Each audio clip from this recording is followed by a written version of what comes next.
మనం ఎవరో ఉపకారం చేసినోడికి కూడా అవును ఆడి 10,000 అప్పుడు ఆడి 100 ఇచ్చాడు, మళ్ళీ డబ్బులు ఇచ్చావు, లేదు పెట్టలేదు. మన పాకిస్తాన్ ఎలా పుట్టింది? అలాంటి వాళ్ళలోనే పుట్టింది. బంగ్లాదేశ్ ఎలా పుట్టింది? అలాంటి వాళ్ళలోనే పుట్టింది. ఇప్పుడు నేను పెరమ వెళ్ళా, ఆ శివాలయం ముందే ఓ శవాన్ని పడుకోబెట్టారు. శవాన్ని పడుకోబెట్టి దాన్ని దర్గా అంటారు. శవాన్ని నిలబెడితే చర్చి అంటారు. తెలియదా నీకు? నిలబెట్టిన శవం కావాలంటే చర్చికి వెళ్ళాలి, పడుకోబెట్టిన శవం కావాలంటే దర్గా వెళ్ళాలి. అంటే కులాల్లో ఎక్కడ ఈ దర్గాలు పూజలు ఏం లేవు.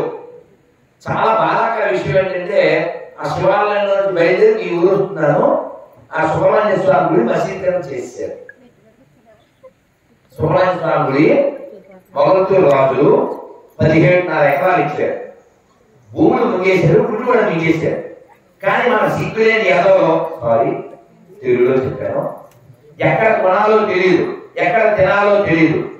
మన గుళ్ళ మీద ఆక్రమించి మసీదులు పెట్టేవాళ్ళు, తినేదాంట్లో ఉమ్మేసేవాళ్ళు, నీకు భయ్య ఎలా అవుతావు రా కుయ్య, నీ అయ్యా నీ నోట్లో ఉయ్య అని అందాం అనుకుంటున్నా.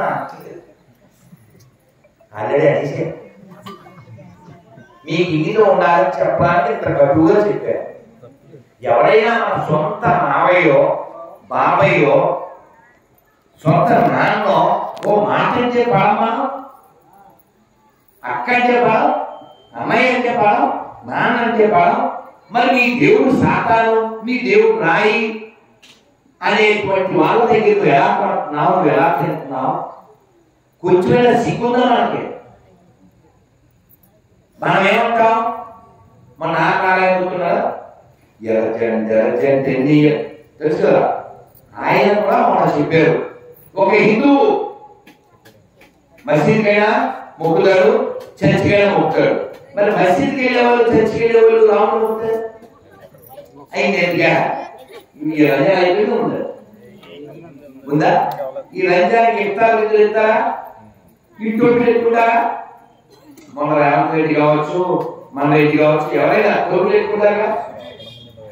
ఆ ఇఫ్తార్ విందులు అవి తినేటప్పుడు, అవి ఇచ్చేటప్పుడు, లేదా మసీద్కి వెళ్ళినప్పుడు. మరి మీకు గుర్తుందా? 10 ఏళ్ళు హోమ్ మినిస్టర్ చేశాడు తెలంగాణ. మహమ్మద్ అంతరించుంది